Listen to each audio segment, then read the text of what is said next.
இனியன என்பேன் எனினும் தமிழை என்னுயிர் என்பேன் கண்டீர் என்று அந்த தமிழை போற்றி இங்கே 2 நூல்களை ஆணையுடன் இந்த இடத்திலே அறிமுகம் செய்திருக்கின்றார். நான் அந்த நூல் வெளியீடு என்று சொல்லுகின்ற போது அதை பாராட்டுகின்றேன்.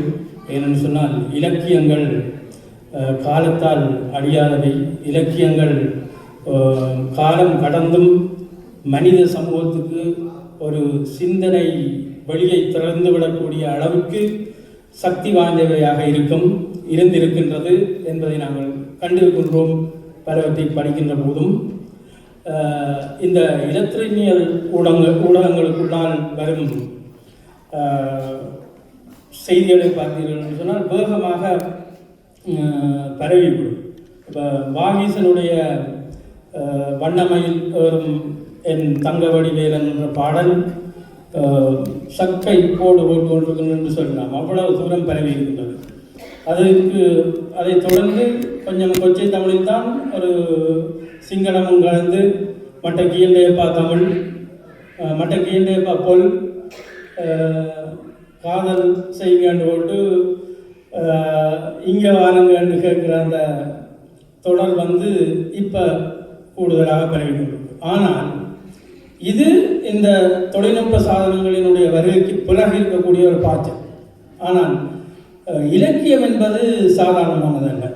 அது ஒரு எழுத்து எப்படி இருக்குன்னு சொன்னால், நான் ஒரு சின்ன கதையை உதாரணத்துக்கு சொல்வதாக இருந்தால், அமெரிக்க எழுத்தாளர் ஹென்ரியினுடைய கடைசி இலை, அந்த கடைசி இலை என்ற அந்த கதை ஒரு மனித சமூகத்தினுடைய நம்பிக்கையை எப்படி வறுக்க செய்கின்றது என்பதை படையல் செய்ததாக இருக்கின்றது.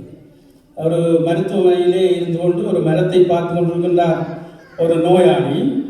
ஒவ்வொரு இலையாக அந்த மரத்திலிருந்து இலைகள் உதிர்கின்ற போதெல்லாம் அவருடைய எண்ணத்திலே இதே போல்தான் நானும் இந்த உலகத்தை விட்டு விடைபெறுவதற்காக என்னை தயார்படுத்தி கொண்டிருக்கின்றேன் என்ற எண்ணம் அவருக்குள்ளே இருக்கின்றது. இதை அவதானித்த அந்த மருத்துவ குழாவினுடைய செயல்பாடு தான் அந்த கடைசி இலை. எல்லா இலையும் உதிர்ந்து விட்டன, ஒரே ஒரு இலை உதிரவே இல்லை.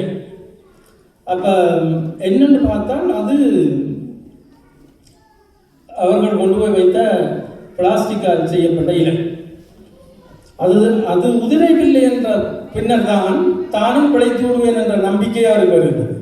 அந்த நம்பிக்கையை மனித சமூகத்துக்கு கொடுக்கக்கூடிய ஒரு உன்னதமான படைப்பாக அது இருக்கின்றது. நீங்கள் தமிழ் உலகத்துக்குள்ளே இலக்கியங்களை பார்ப்பீர்களாக இருந்தால், இதுதான் நாங்கள் இந்த மேற்குலக மட்டத்திலிருந்து சொல்ல வேண்டிய செய்தி. எங்களுடைய 3ஆம் வகுப்பு படிக்கக்கூடிய பிள்ளைகள் 2000 ஆண்டுகளுக்கு முன்பான பழைய இலக்கியங்களை அவர்கள் படித்துக் கொண்டிருக்கிறார்கள். அது சாதாரணமாக ஆத்திசூடியாக இருக்கலாம், அல்லது கொன்றைவேந்தனாக இருக்கலாம், அல்லது நாலடியார்களாக இருக்கலாம். எல்லாம் ஒரு செய்தியை, ஒரு அறத்தை பேசுகின்றது. நீதி நூல்களை பற்றி பார்க்கின்ற போது, திருக்குறளை இப்பொழுதும் படிக்கின்ற போது அது ஒரு மேன்மை கொண்டாத பொருள் மட்டும் பார்க்க தேவையில்லை. இன்ற பொழுதில் பெரிதோக்கும் தன் மகனை சான்றோன் என கேட்ட தாய் என்றால் அதற்கு அங்கால பேசுறதுக்கு இடம் இல்லை. ஒரு செய்தி, ஒரு பொருள் சொல்லப்படும். சமகாலத்துக்குள்ளே வருகின்ற போது நாங்கள் இன்றும் எங்களுடைய தாயகத்திலே நிறைய கவிஞர்கள், நிறைய எழுத்தாளர்கள் இருக்கிறார்கள். உங்களுக்கு தெரிந்திருக்கும் மிக மூத்த சிறுகதை எழுத்தாளர் சம்பந்தனுடைய மகாலட்சுமி கதை இன்று நவீனமயப்படுத்தி பார்ப்பதற்கான தன்மை கொண்டதாக இருக்கின்றது. ஒரு பெண் எப்படி வீட்டுக்குள்ளே இருந்து அது வெளியே போக வேண்டும், எப்படி அந்த கட்டுடைக்கப்படுகின்றது என்ற ஒரு செய்தியை பல 10 ஆண்டுகளுக்கு முன்னர் சம்பந்தன் தந்திருக்கின்றார். பிறகு அடுத்ததாக நான் கொஞ்சம் வேகமாக முடிப்பதற்காக 1-2 கதைகளை தான் சொல்லிவிட்டு பார்க்கின்றேன். ஆணையப்பானுடைய 2 நூல்கள் பற்றியும் நீங்கள் அடுத்த பேச்சாளர்கள்லாம் பேசப் போகிறீர்கள். ஆனால் நான் பொதுவாகத்தான் சில விஷயங்களை சொல்ல முற்படுகின்றேன். வன்னியூர் கவிராயரை பார்த்தீர்கள் என்று சொன்னால், அவர் மதம் என்று சொன்னால் அவர் கிறிஸ்தவர். ஆனால் கந்தனிடம் ஒரு வரத்தை கேட்கின்றார்.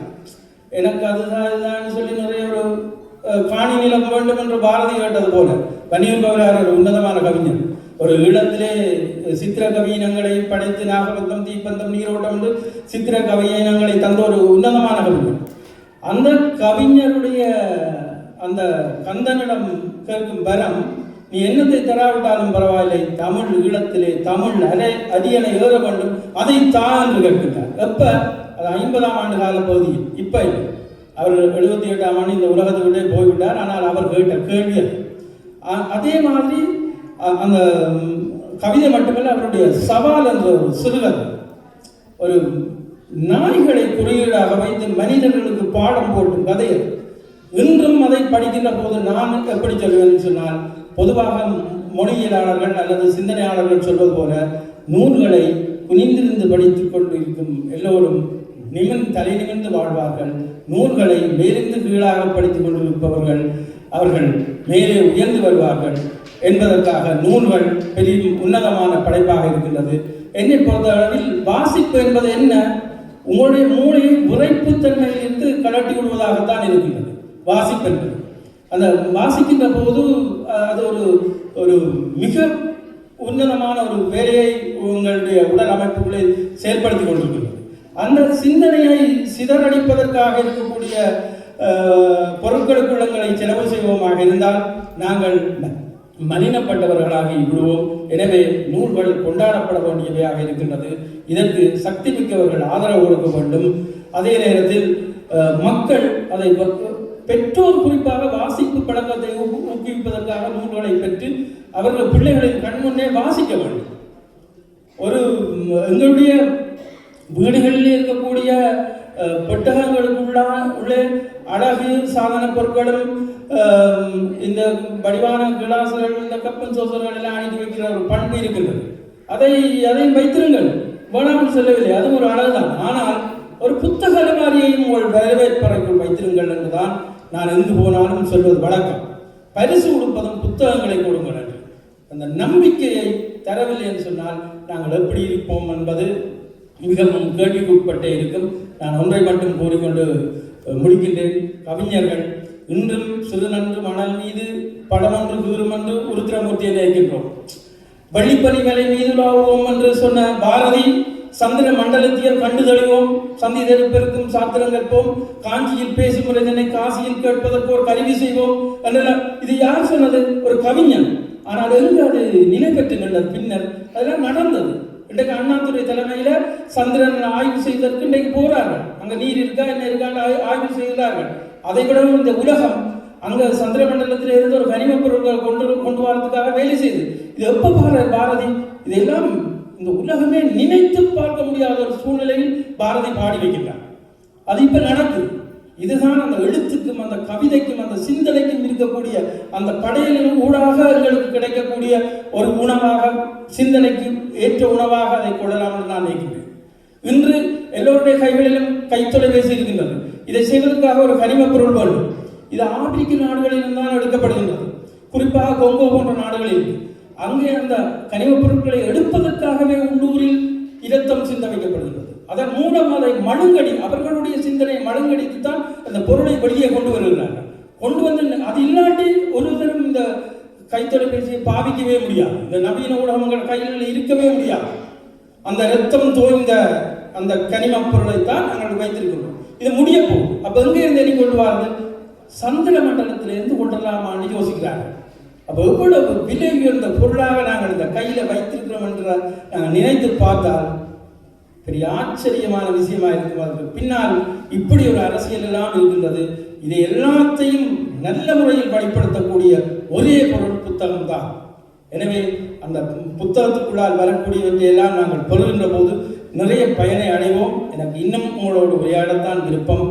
எனக்கும் நேரம் சிக்கலாக இருக்கின்றது, நிகழ்வுக்கும் அப்படித்தான். அன்பானவர்களே, நல்லதை நினைப்போம், நல்லதை செய்வோம். எண்ணம் வலிமையானது, அதை நோக்கி பயணிப்போம். எல்லாவற்றையும் உடைத்து நிமிர்ந்து வருவதற்கு நம்பிக்கை ஒன்றே அந்த கடைசி இலை போல் இருக்கட்டும் என்பதை கேட்டுக்கொண்டு உங்களிடமிருந்து விடைபெறுகின்றேன். நன்றி, வணக்கம்.